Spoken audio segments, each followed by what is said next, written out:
episode is going to get you pumped about your 2023 budget prep. The advice and guidance from today's industry expert will get you on your way to improve your profits. Stay tuned for another educational episode from the Fitness Business Podcast.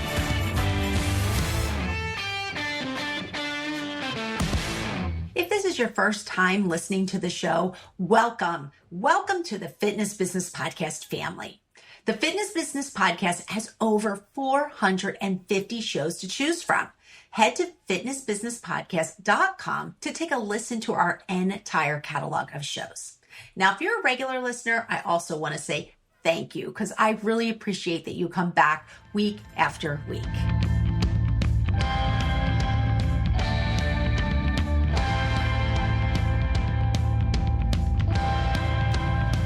Hi, everyone. I am your host, Dory Nugent, and I hope you're having a great start to your day. The power of 1% is today's topic with Danielle Hayden. Danielle is the CEO of Kickstart Accounting, Inc., and she is here today to explain the 7 drivers of business and how the power of 1% will improve your profits. Now, I know that you are all out there starting to focus on your 2023 budget, so this is perfect timing. So let's take 30 minutes and listen to Danielle's advice on how to create additional cash flow. We will hear from Danielle in less than 2 minutes. First, I'd like to give a shout out to Rex Roundtables for supporting our show. Professional facilitation with a group of non-competing owners to stay ahead of the industry curve is the USP of Rex Roundtables. To find your local roundtable, go to rexroundtables.com. That's rexroundtables.com. Rex Roundtables, the best of the best in the fitness industry. Check out their website for more information, www.rexroundtables.com. Get your pen ready now for Keep Me's Fit Bizpiration. Danielle, could you give our FBP family 3 points of advice on the power of 1%? Yeah. So first and foremost, know your numbers. Get a money team and talk to your money team so that you have a solid foundation of bookkeeping in place and regular accountability check-ins with your bookkeeper so that you're regularly reviewing the information. Once you know your numbers, then you can address the 7 drivers, the 7 levers to implement the power of 1% in your business. And lastly, never forget that behind creating a business, you need to create a healthy, sustainable, and profitable business. And so by knowing your numbers, not being afraid, being brave and not ashamed, and experimenting with making changes to be able to implement this information, these are all just experiments, you can create a sustainable, profitable, healthy business that you can continue to show up to. Guess who is coming back for next week's show? You guessed it, Dr. Sarah Marion. Next week's show is the 3rd episode in our Generations in the Gym series. Sarah brings the data about Gen X and their fitness habits. After this week's full interview, I'll introduce you to Dr. Sarah Marion from Murphy Research through our quick fire 5 questions. This podcast is brought to you by Hapana.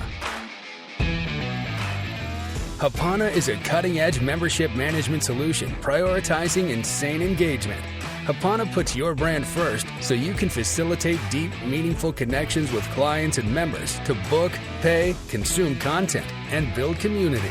Hapana partners with fitness brands in both the boutique and big box segments that want to drive efficient operations and maximum engagement with clients and members. And they do this by providing direct world-class support with a passionate team who cares about your success.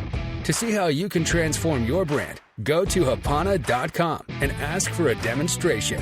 Hapana, engineered for engagement. Let's get started with this week's interview with industry expert Danielle Hayden. Danielle, thank you so much for joining us on the Fitness Business Podcast. Thank you so much for having me here. I'm excited for this conversation. You are an accountant by trade, but when I first spoke with you, I loved right away. You said, well, I've got two passions. I've got accounting and my other passion is fitness and wellness. Yeah, it really is. When I'm not working, you can definitely find me on the trails. I'm always training for the next Spartan race. I'm actually a yoga instructor. So I definitely am so passionate about this industry. Now, not that I want to leave the guys out of this, or FBP family out there. If you're male, I apologize. But I must say, I absolutely love in your little bio where you said, your mission is to help rule-breaking female entrepreneurs understand their numbers. Yeah, we do work with men. So if you're somebody who needs support, you can call us. We do work with men.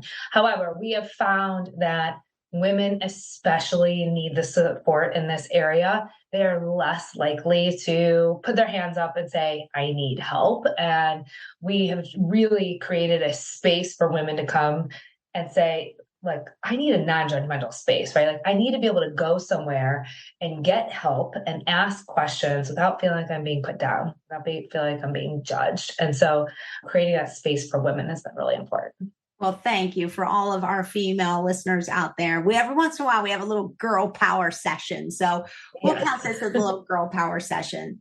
So, hey, we have been hyping this topic up all week. We're pretty much been leaving our FBP family in suspense. And your episode today is entitled The Power of 1%.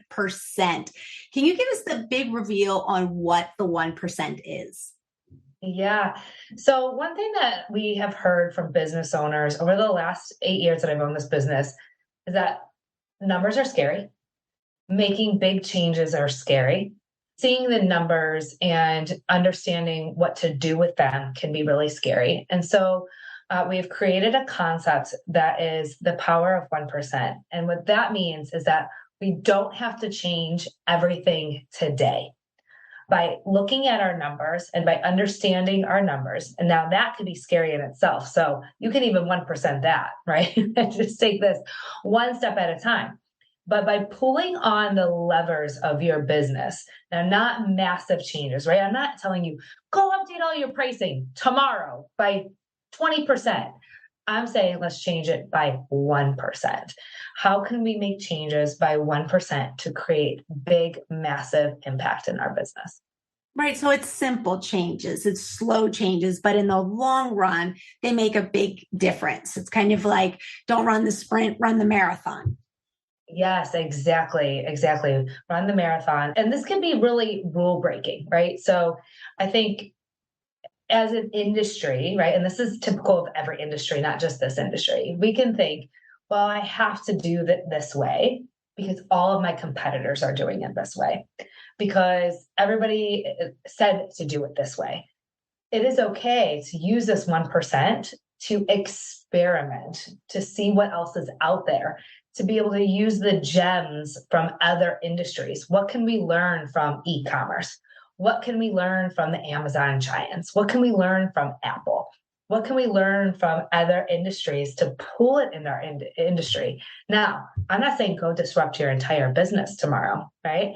I'm saying let's take those experiments, those experiences, the knowledge, and change 1% of your business and experiment what that might be in your business and the impact it can have. So you have a little concept called the 7 drivers of business. Would you run through that for us, please? Yeah, the 7 drivers. So I like to think of these as the 7 drivers or the 7 levers that you can pull by using the 1%. So the first driver is price, right? So I know we could do an entire podcast episode on pricing and how to raise your prices and everything that goes into it. However, I want to ease our minds that when we go to raise our prices, they don't have to be big changes. We can raise our prices by 1%. We can raise our prices for our new customers by 1%.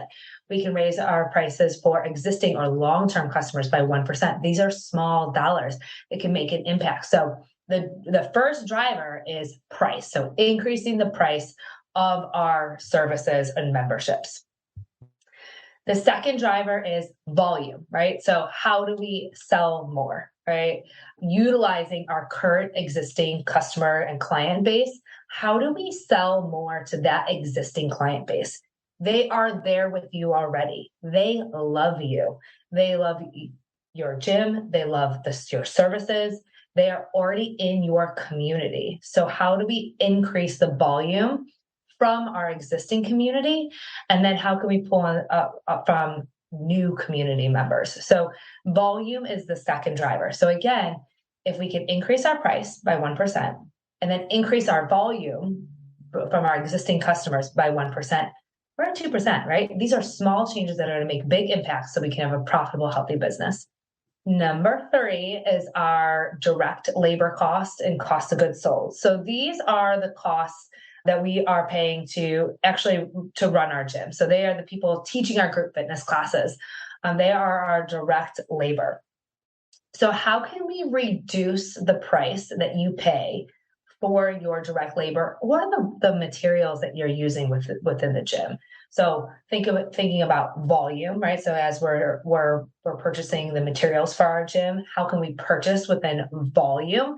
This might be our back bar materials, our retail stores. So thinking about how can we buy that for a discount? Again, doesn't have to be big. We're talking 1%. And then how can we disrupt our direct labor? How can we do things differently and experiment with it so that we can reduce our direct labor costs?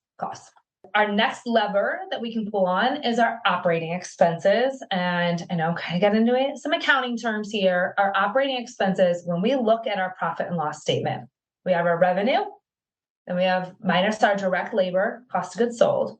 And then below that line, we have all of our other operating expenses. This is everything that we need in order to run our facility. So this is all of our facility costs, Zoom for virtual, our admin staff, our operations staff. So all of the other operating expenses. Now, I believe in a concept called expense grading. It is really difficult when somebody asks you, hey, right, how can you reduce expenses in your business? Well, that feels like a really big, heavy question. Like, I don't know where to even start. By actually listing out all of the expenses in your business, who are all the vendors that you pay, and what do you pay them for? Now, I want you to grade them. Like you're great. I want you to be a teacher, right? Get out your red pen, your green pen, A, B, C, D, F, and grade each of those expenses. Now, how can we reduce the expenses that are a grade F? Easy wins, right? 1%. Let's get rid of them. All right, now let's D and C. Do we need them? What impact are they having on our business? Are they saving you time? Are they saving you money? Are they creating efficiencies? So pulling on the operating expense lever by 1%. I'm not saying go crazy. I'm not saying kill all your expenses. Saying pick 1 or 2 operating expenses that you can pull the lever on. All right, we got a few more. Number 5 is accounts receivable. Depending on how you bill and collect from your customers, we'll change accounts receivables. Again, another kind of accounting term. It means who owes you money. How can we simplify this process? How can we ensure that we are increasing the amount that we're getting from each customer? And how can we get that money faster? So how can we disrupt the industry and make changes by 1% to get the cash in the door faster? So we're pulling on the cash lever, bringing cash into our business. Okay, I have 2 more. Inventory is number 6. So inventory can be 2 things. It can be direct labor and our cost of goods sold. So again, think about the retail items that we're selling, and then our direct labor.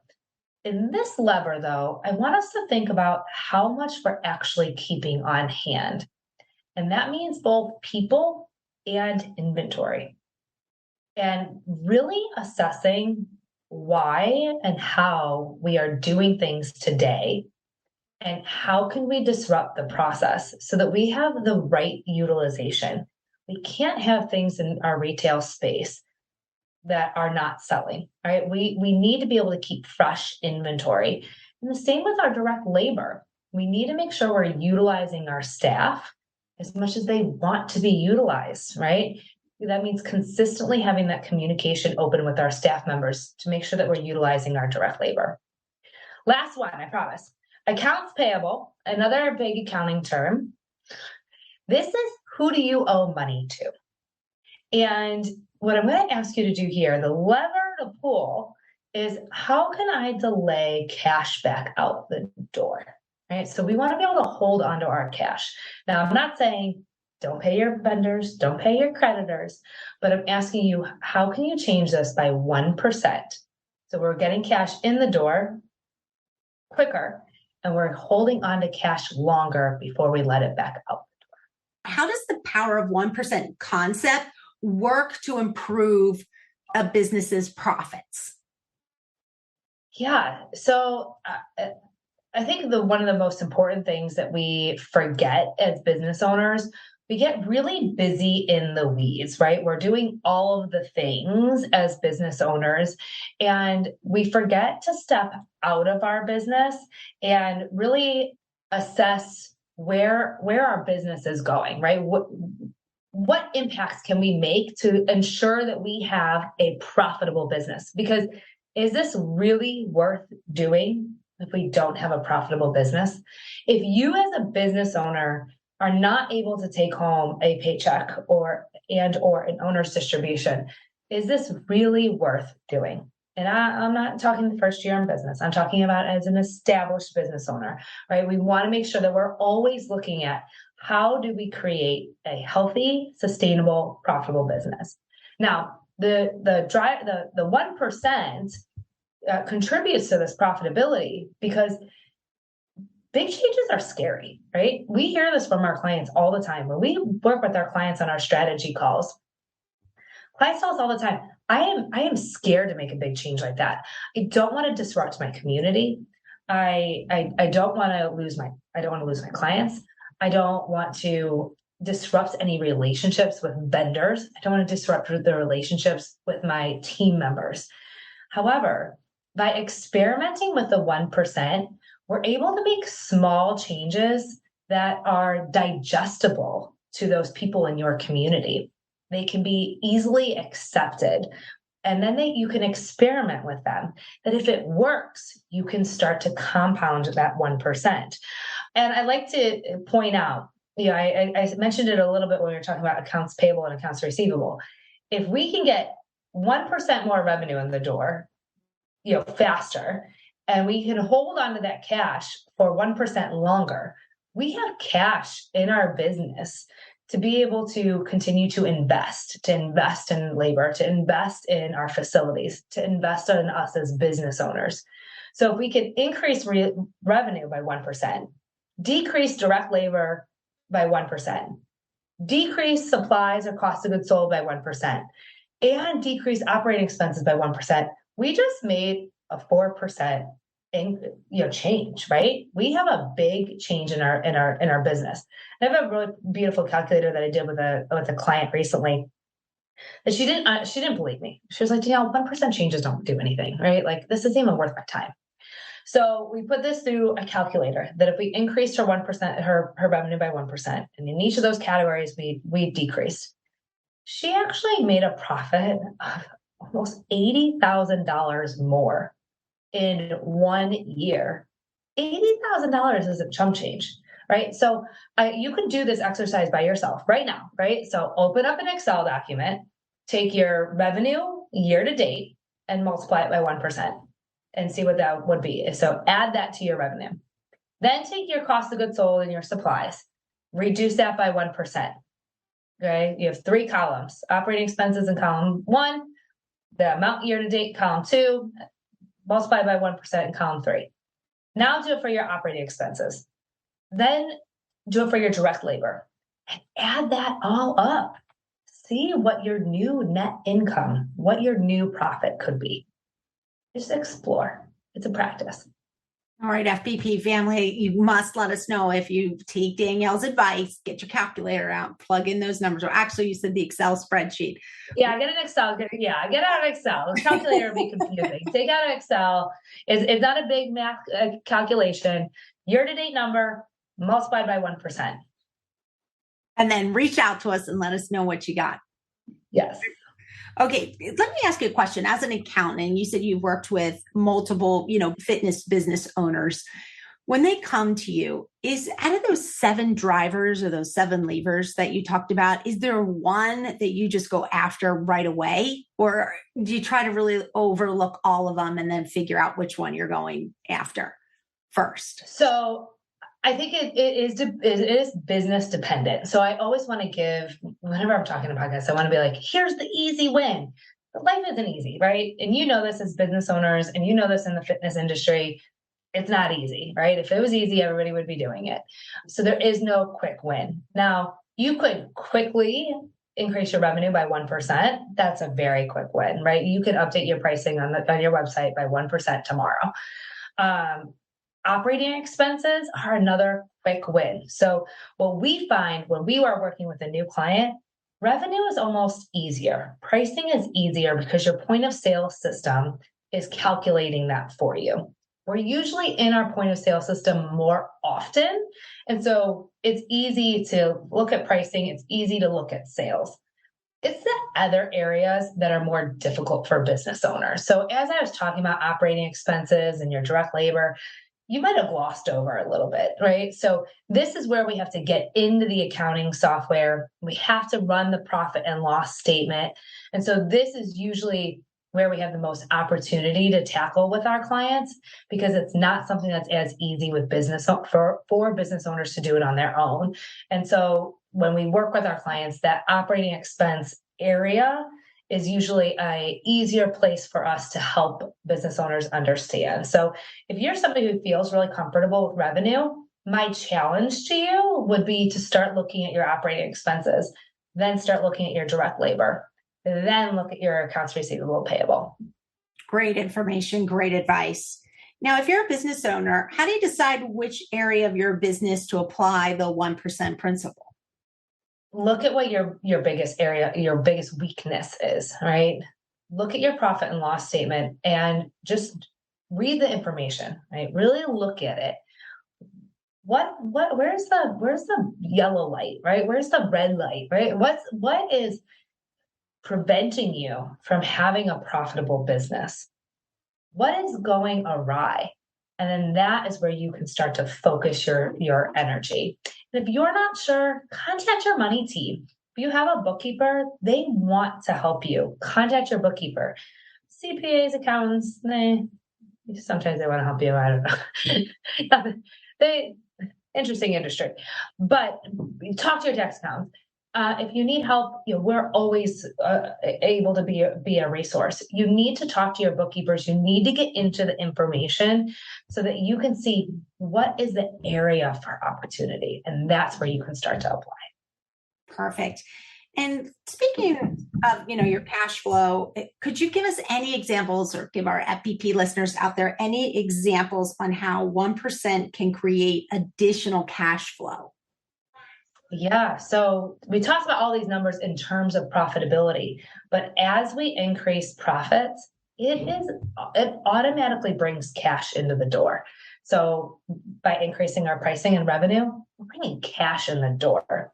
By saving on direct labor, inventory, cost of goods sold, by reducing those costs, we are keeping cash in the door, right? So the profitability, that's almost an accounting term. Profitability can equal cash. Now, you cannot turn around and go pull the cash out in owner's draws and pull the cash out, using your business card for personal expenses. We have to keep our accounting systems very clean and clear. So I don't want to. A lot of business owners will start to see the cash in their business, right? Because they've made some changes, they're increasing their profitability, and so they start to see the cash.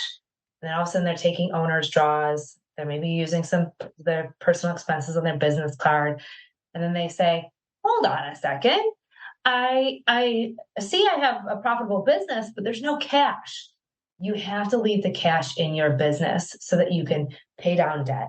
You can strategically take owner's draws. You can plan your profit. You can reinvest in your business. You can create a fund for reinvestment so that you can grow your business and achieve those things that you've been wanting to achieve. I think that's great advice. Probably something that, a lot of us are guilty of that own fitness businesses out there. Oh, I get it. And look, no shame, no harm, no foul. I recognize that this is a big, I'm going to call it an issue, a big theme that we hear with our clients about the cash flow. So just experiment, right? Because owning a business is a one big experiment. Experiment with what it looks like to keep the cash in your business. Use your personal card and strategically take owner straws. Like really take that time to separate the two and just experiment with what that looks like. Well, Danielle, thank you. You're just a wealth of information. I just love having you come on and finally got to reveal what the power of 1% is. Is there anything else before we wrap it up that you just want to give any additional advice to our listeners out there? Yeah. Don't be afraid of your numbers. I know, again, that this can be a really overwhelming topic for business owners. Unfortunately, your business finances are the heart of your business, right? So we have to take care of our heart. We have to make sure that we know our numbers so that we can make really good strategic business decisions so that we can have healthy, sustainable profits. Don't do it alone. Make sure that you have a money team so that you have accurate bookkeeping and you can use the numbers to make better business decisions.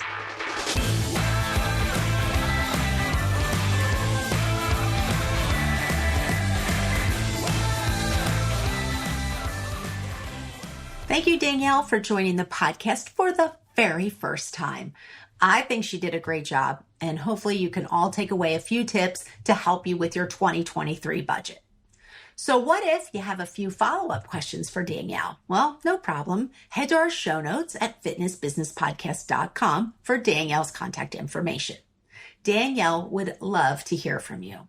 Now, she is an avid fitness girl herself and would probably love to talk about fitness as well as numbers. Hey, everybody. Did you know that you can subscribe to our show? Head to fitnessbusinesspodcast.com to subscribe. We're going to take a quick break to acknowledge our advertisers, but stay tuned for our Quick Fire 5 with Dr. Sarah Marion. Looking for a gym wipe that is gentle on fitness equipment, but tough on eliminating germs? Look no further. Vapor Fresh gym wipes are specifically designed to be safe on all gym equipment. And the fact that they are the only plant-based disinfectant wipe on the market makes them the top choice. Vapor Fresh wipes come in 2 convenient sizes. The smaller canister is perfect for home gyms and boutique studios, and the jumbo refill roll fits perfectly into the dispensers. Vapor Fresh wipes, 100% happiness guaranteed. Quick Fire 5, sponsored by Hapana. It's time for Quick Fire 5 with next week's guest, Dr. Sarah Marion. Sarah, thanks so much for coming on our Quick Fire 5 questions. Now, I know you are becoming a veteran at the Quick Fire 5 questions because this is the third time we've asked you the Quick Fire 5 questions, but I know you're going to come up with some different answers. So let's get started. First question, Sarah, is what is one item on your bucket list? Well, I know I've named travel items for the last 2, so I thought this one should be probably my biggest goal, which is just to see my children grow up and become kind and happy adults. Good bucket list item. I like that. Question number 2, whose business brain would you like to pick? So for this one, she's not really a business person per se, but I really admire Emily Oster. She's an economist from the University of Chicago, and she wrote the book Expecting Better, which digs into the data behind a lot of the recommendations that we give to pregnant mothers. I'm really interested to hear her perspective on being a public intellectual, moving from kind of academia and then into the public world through this book. All right. Good one. Good one. I like that one. I have to look her up. I'm not familiar with her, but I love these. I love these because I get educated on all these answers between books and business brains. All right. Moving on. Most visited website page. Well, it's actually the same as last time, which is our careers page. Okay. We're hearing that one a lot. So a lot of great careers out there. It's so true. Everybody seems to be hiring. All right. We're ready for another book recommendation for our FBP family. Sure. So I love anything by Michael Pollan. Obviously, The Omnivore's Dilemma is the one that you should start with, but his book about it's called In Defense of Food really changed the way that I approached food and eat. It's about nutritionism, which is kind of the focus on individual nutrients and vitamins over kind of the whole diet. Great author. Oh, great book recommendation for FBP family. I don't know if we've had like a nutritional based book recommended. And if we did out there, guests, I'm sorry if I just don't remember. There's so many books. But all right, perfect. Now, finally, what would one oh shit moment be for next week's episode? So we are going to talk about Gen X. Now, one kind of really interesting thing about this generation for me, we're not sure if it's a generation thing or a life stage thing. We'll discuss that. But this is actually when people leave the gym. So there's a dramatic drop off in gym memberships that happens in this age group, specifically around age 45 or 50. Ironically, this is exactly when people need to invest in physical fitness, right? In cardio and in strength. And this group has money to spend. Well, inquiring minds want to know. So join us next week as Sarah Marion comes back and we talk about Gen X in the gym.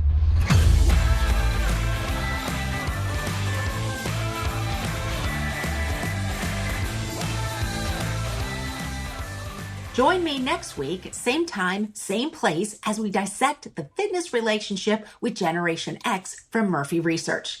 I think you'll be surprised by the findings. So you don't want to miss our third episode in our 4-part series of Generations in the Gym. Subscribe to the show on your favorite podcast player, or even better yet, let us do the work for you and we'll send you the show. Subscribe at fitnessbusinesspodcast.com. I have a few thank yous before we part ways today. First, I'd like to thank our founding partner, Active Management. Our partners, Keep Me, MyZone, Hapana, and ISSA, as well as a huge thank you to our advertisers, Rex Roundtables, MX Metrics, and Vaporfresh. We believe what you leave behind is not what's engraved in stone monuments, but woven into the lives of others.